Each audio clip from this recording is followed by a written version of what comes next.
Manifestation is not magic. Stop romanticizing manifestation. I'm genuinely tired of this nonsense that exists around the word manifestation. हर हफ्ते there's a new method, new ritual, new rule book. हर दिन एक नया method आ जाता है. 21 बार लिखो, 77 times, 369 times. सुबह बोलो, शाम को देखो, and the actual point is getting lost. Let me say this very simply. Manifestation is not supposed to feel like homework.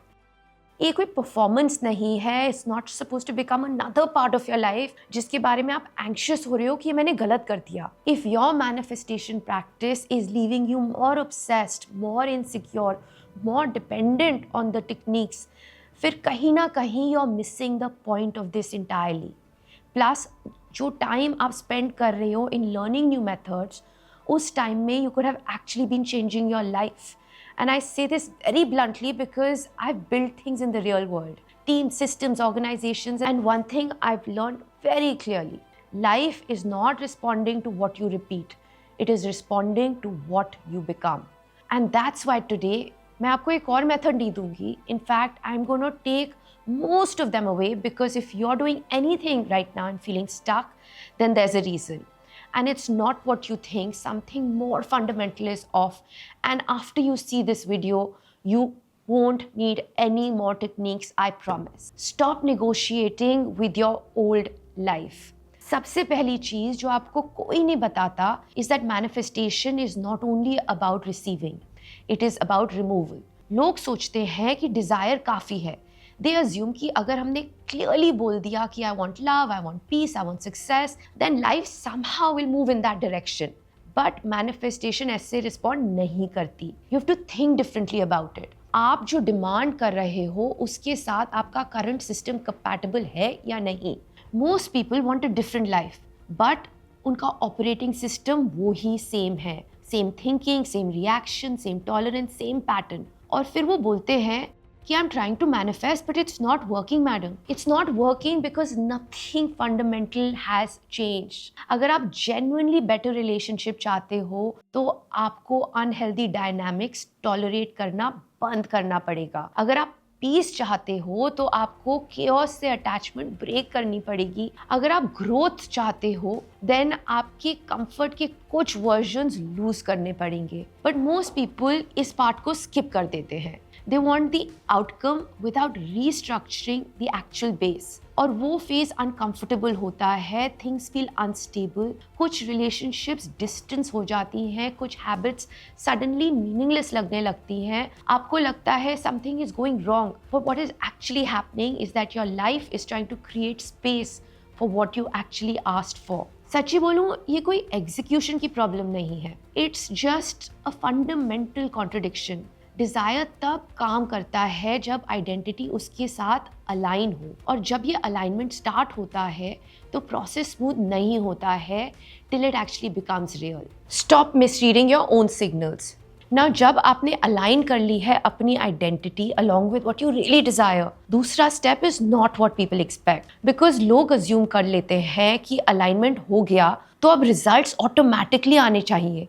Most people think कि अब कुछ बड़ा होगा, some clear sign, some opportunity, some breakthrough, और जब वो immediately नहीं होता है तो वो अपने आप को डाउट करना स्टार्ट कर देते हैं या फिर ओवर एक्शन में चले जाते हैं. But what actually needs to happen after alignment is much quieter and much more precise. You need to start trusting your own behavioral signals. Let's say you want better relationships. आपने realize कर लिया that you do not want confusion, emotional chaos anymore. This is identity alignment. पर अब next क्या होता है? Next time जब कोई पर्सन आपको मिक्स सिग्नल्स देता है या अनक्लियर बिहेवियर शो करता है, वहाँ टेस्ट होता है. ओल्ड आइडेंटिटी क्या करती है? Overthink, chase, justify, wait. You say it's okay, maybe he is just really busy, maybe this will just improve. लेकिन न्यू आइडेंटिटी क्या करती है? वो ऑब्जर्व करती है, स्टेप बैक करती है, डिसंगेज करती है, and that's where manifestation works. Not when the right person enters, but when you stop entertaining the wrong pattern. Same चीज बिजनेस में होती है. फाउंडर्स बोलते हैं I want scale, I want freedom, I want systems, पर हर decision को वो micro manage कर रहे हैं. हर छोटी छोटी चीज पे इंटरवीन करते हैं. हर बार जब टीम इंडिपेंडेंट डिसीजन लेना चाहती है उसको करेक्ट करते हैं. फिर वो बोलते हैं कि मैं स्टक क्यों हूँ.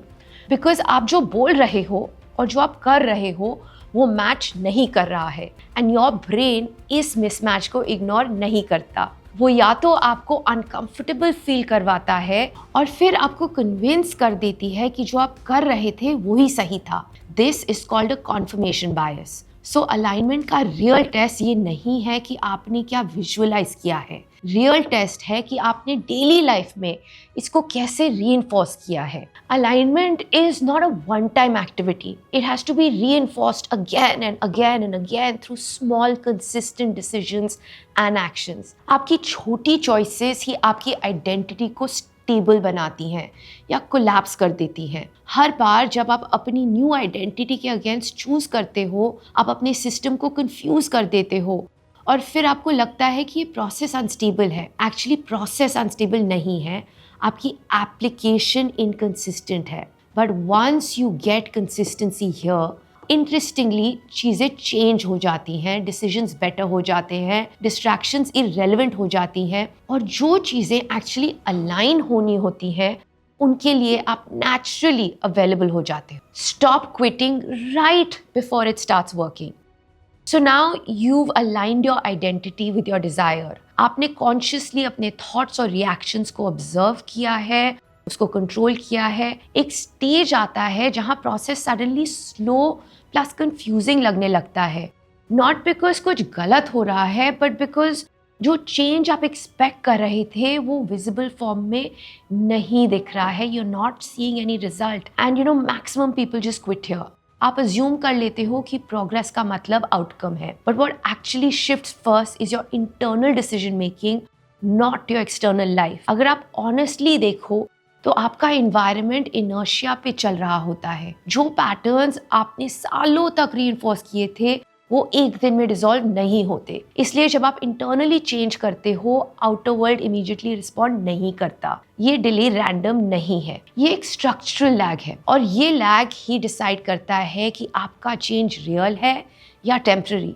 बिकॉज इस फेज में आपके पास कोई एक्सटर्नल फीडबैक नहीं होता जो आपको वैलिडेट करे. और बिना वैलिडेशन के स्टेबल रहना ये लोगों को सिखाया नहीं जा सकता. यहाँ एक कॉन्सेप्ट समझना ज़रूरी है जो काफ़ी फाउंडर्स भी मिस कर देते हैं. It is attention residue. जब आप अपनी पुरानी आइडेंटिटी से निकलने की कोशिश करते हो, आपका कुछ पार्ट उस ओल्ड पैटर्न से अटैच रहता है. आप एक्सटर्नली न्यू डिसीजंस ले रहे हो पर इंटरनली थोड़ा डाउट, थोड़ा कंपैरिजन, थोड़ा फॉल बैक माइंडसेट एक्टिव रहता है. और ये फ्रैगमेंटेशन क्रिएट करता है. आप एक क्लीन डायरेक्शन में मूव नहीं कर पाते. थोड़ा आगे, थोड़ा पीछे, थोड़ा क्लैरिटी, थोड़ा कंफ्यूजन. इसलिए प्रोग्रेस फील नहीं होती.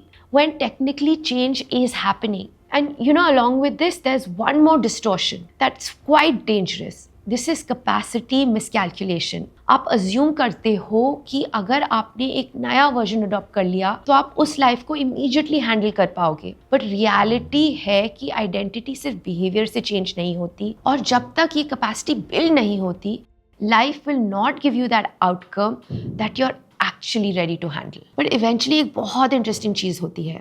आपकी लाइफ सडनली चेंज नहीं होती, बट आपका एक्सपीरियंस चेंज हो जाता है. सेम सिचुएशन, सेम लोग, सेम एनवायरनमेंट, लेकिन आपका इंटरप्रिटेशन अलग होता है. आप कॉन्शियसली स्ट्रॉन्ग बनने की कोशिश नहीं कर रहे हो. आप नेचुरली कुछ चीज़ें चूज नहीं कर पाते.